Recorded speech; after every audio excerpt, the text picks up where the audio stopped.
Pemirsa, sebelum memulai pelajaran pada hari ini, lebih baik kita berdoa menurut agama dan kepercayaan kita masing-masing. Berdoa dulu.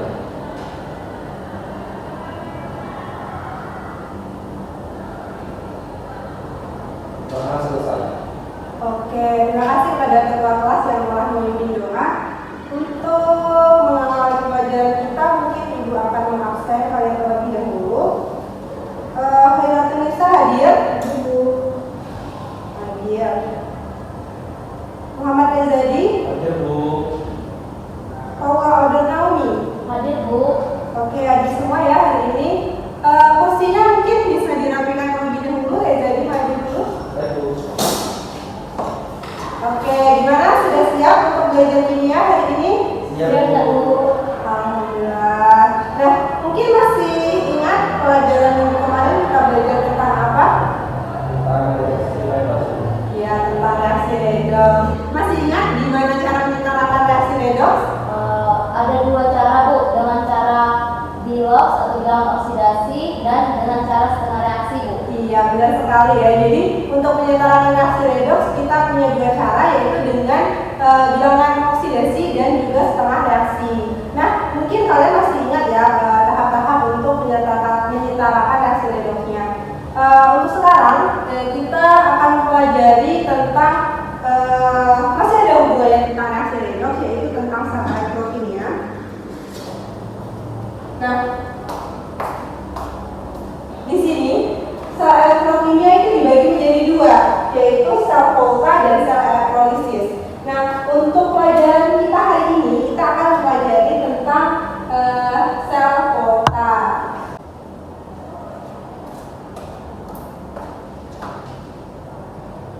Nah, ada pun kompetensi dasar yang akan dicapai pada pelajaran kita, yaitu ada 3.4, menganalisis proses yang terjadi dan melakukan perhitungan zat atau listrik yang terlibat pada suatu sel Volta serta menerapkannya dalam kehidupan.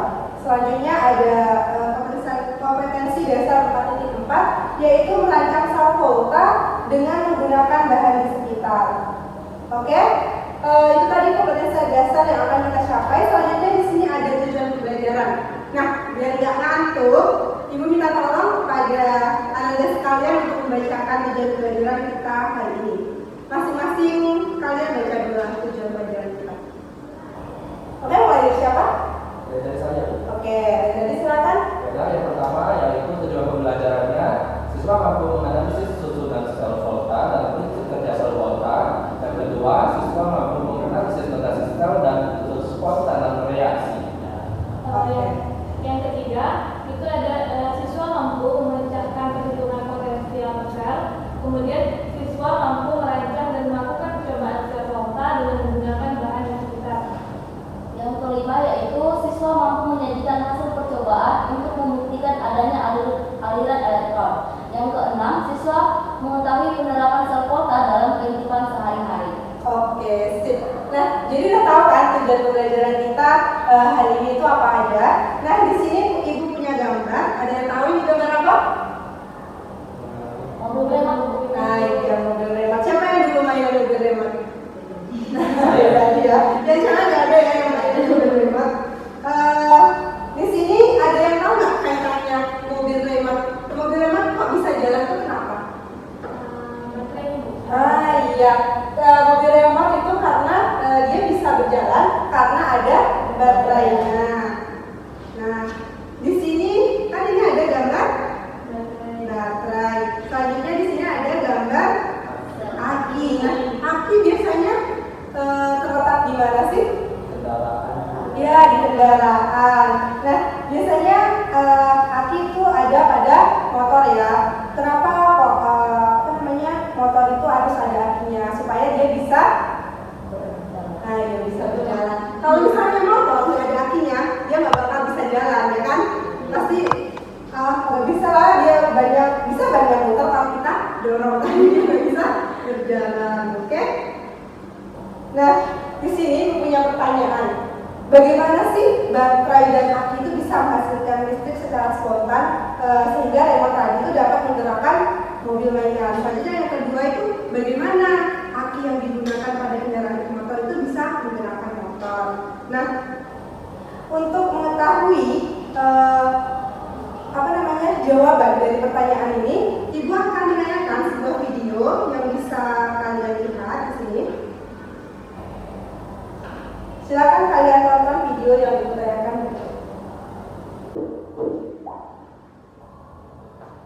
Hal-hal yang terkait dengan listrik dalam ilmu kimia akan dibahas dalam materi elektrokimia. Sebut juga sel voltan.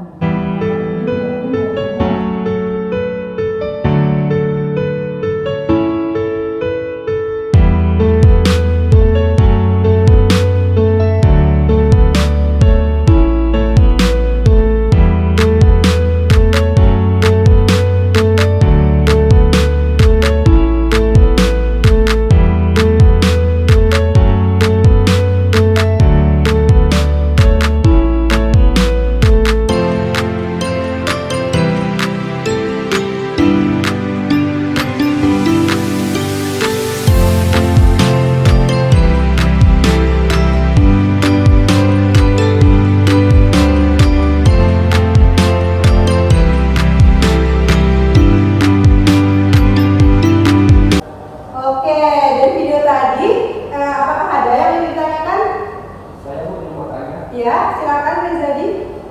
Fungsi jembatan garam itu untuk apa ya? Nah, oke. Dari teman-teman mungkin ada yang tahu fungsi dari jembatan garam itu untuk apa? Saya, Bu. Oke, Paula, silakan. Untuk menetralkan ion yang berlebih, Bu. Ya, bagus sekali. Selanjutnya ada lagi yang menambahkan? Ya. Untuk memindahkan dari katoda ke anoda. Oke, betul sekali ya. Jadi fungsi dari jembatan garam ini adalah untuk terjadi perpindahan muatan karena ion-ion yang berlebih supaya dia seimbang, gitu ya. Selanjutnya mungkin ada yang ingin bertanya lagi. Saya, Bu. Kira-kira elektroda itu apa ya, Bu? Nah, elektroda. Ya, jadi elektroda itu ada dua ya. Ada katoda dan juga ada anoda. Nah, untuk elektroda itu adalah logam yang bersifat konduktor tentunya. Artinya apa kalau konduktor? Bisa menghantarkan, ya. Berarti kalau konduktor itu berarti dia bisa menghantarkan arus listrik. Oke, untuk selanjutnya mungkin di sini Bu punya gambar rangkaian sel volta, bisa kalian lihat di layar. Nah, di sini ada apa aja sih rangkaian dari sel volta itu? Ini sama kan kayak yang tayangan di video tadi. Coba tolong sebutkan. Ada voltmeter, Ya, ada jembatan garam, ya. ada katoda, ada Ya. anoda, ada aliran elektrolit. Asik, benar sekali ya. Jadi dalam rangkaian sel volta itu ada voltmeter, ada katoda, ada anoda, ada jembatan garam, dan juga ada larutan elektrolit. Nah, larutan elektrolit tadi bisa untuk menghantarkan arus listrik. Saya tanya, apa sih fungsi dari voltmeter itu tadi? Saya, Bu, untuk mengukur volt, Bu. Ya, untuk mengukur volt. Jadi voltmeter itu berfungsi untuk mengukur watt arus. Jadi berapa sih watt arus yang dihasilkan dari sebuah sel yang kita amati, seperti itu ya. Oke, untuk selanjutnya di sini Ibu punya LKPD. Di sini Ibu sebelumnya akan membagi kalian menjadi dua kelompok terlebih dahulu. Yang pertama itu ada kelompok Rezeki dan yang kedua itu ada kelompok Paula. Nah, Ibu punya LKPD. Nanti Ibu akan membagikan LKPD ini. Silakan kalian baca petunjuk dari LKPD ini dan silakan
kami dari kelompok 1 ingin mempresentasikan hasil dari diskusi kelompok kami.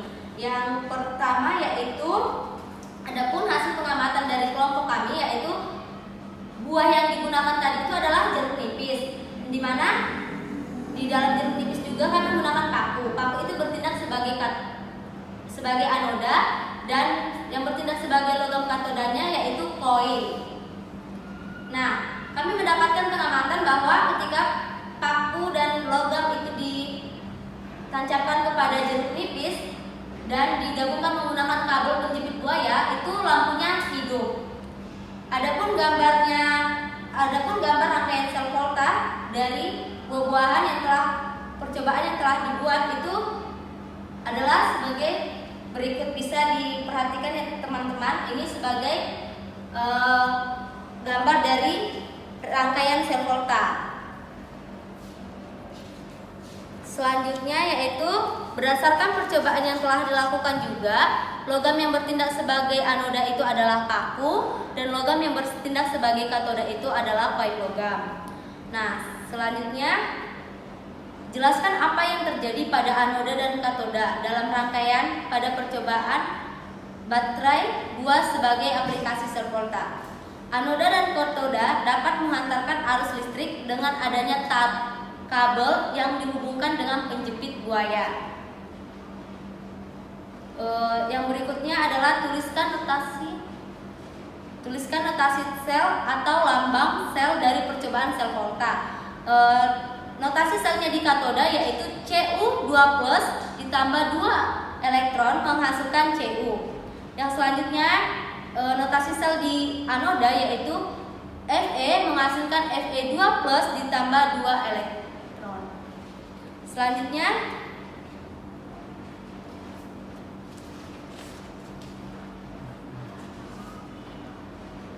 Selanjutnya untuk kesimpulan dari praktikum ini, jeruk nipis lemon dapat menghantarkan arus listrik dengan prinsip kerja sel volta karena mengandung senyawa asam kuat yang dapat menghasilkan ion positif dan ion negatif. Semakin banyak jeruk nipis yang digunakan, maka semakin banyak pula tegangan yang dihasilkan dan semakin terang pula lampu yang menyala.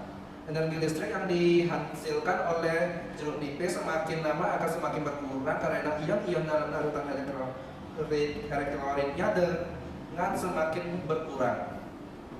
Sekianlah dari kami akhiri. Wassalamualaikum warahmatullahi wabarakatuh. Oke, jadi aku dulu ke kelompok 1.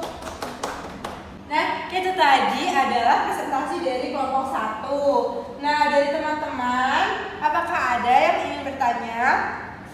Saya Bu, izin bertanya kepada kelompok penyaji. Pertanyaan saya, bagaimana kalau misalnya pada saat praktikum ataupun percobaannya itu lampunya tidak hidup? Saya izin menjawab ya pertanyaan dari saudari Nisa.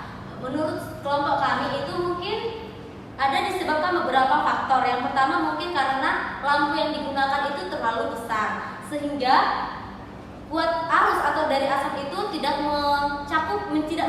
menyanggupi untuk menghidupkan lampu daya tersebut. Terus itu yang kedua ada karena pakunya berkarat. Itulah mungkin yang menyebabkan kenapa lampu tersebut tidak hidup pada saat merangkai rangkaian sel volta. Nah, bagaimana saudari Airati Nisa dapat menerima jawaban dari kami? Baik, terima kasih. Sepertinya sudah dapat diterima jawabannya. Terima kasih. Oke, tadi sudah kita saksikan ya tentang presentasi dari masing-masing kelompok. Nah, di sini mau dong minta kesimpulan dari kalian. Apa sih kesimpulan yang kalian dapat dari pembelajaran kita kali ini? Yuk, silakan siapa? Saya Bu. Ya, silakan Paula. Kesimpulan yang saya dapat itu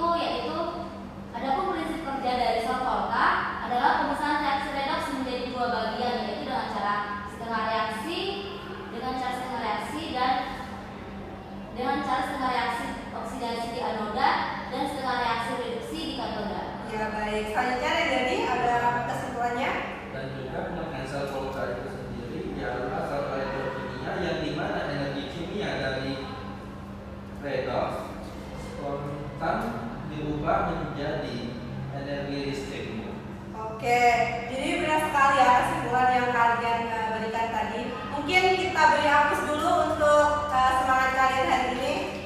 Oke, jadi sel volta itu adalah sel elektrokimia yang mengubah energi kimia menjadi energi listrik. Nah, dalam sel kimia itu menggunakan pemisahan, yaitu setengah reaksi oksidasi dan setengah reaksi reduksi. Nah, dalam sel volta itu ada yang dinamakan katoda dan ada yang dinamakan anoda. Anoda itu reaksinya oksidasi dan katoda itu reaksinya reduksi. Nah, dalam sel volta itu ada jembatan garam. Nah, fungsi jembatan garam itu untuk menetralkan reaksi yang terjadi dalam sel volta. Nah, mungkin cukup untuk pertemuan kali ini. Di sini Ibu punya tugas untuk kalian untuk pertemuan selanjutnya. Kan kalian tadi sudah melakukan praktikum ya. Nah, silakan kalian buat sebuah laporan dari praktikum yang telah kalian lakukan dan kalian kumpulkan di pertemuan berikutnya. Laporannya bisa kalian tulis tangan dalam kertas double folio. Ada yang ingin ditanyakan lagi? Oke, mungkin pertemuan kali ini cukup Ibu akhiri. Wassalamualaikum warahmatullahi wabarakatuh. Terima kasih. Ya, selamat pagi.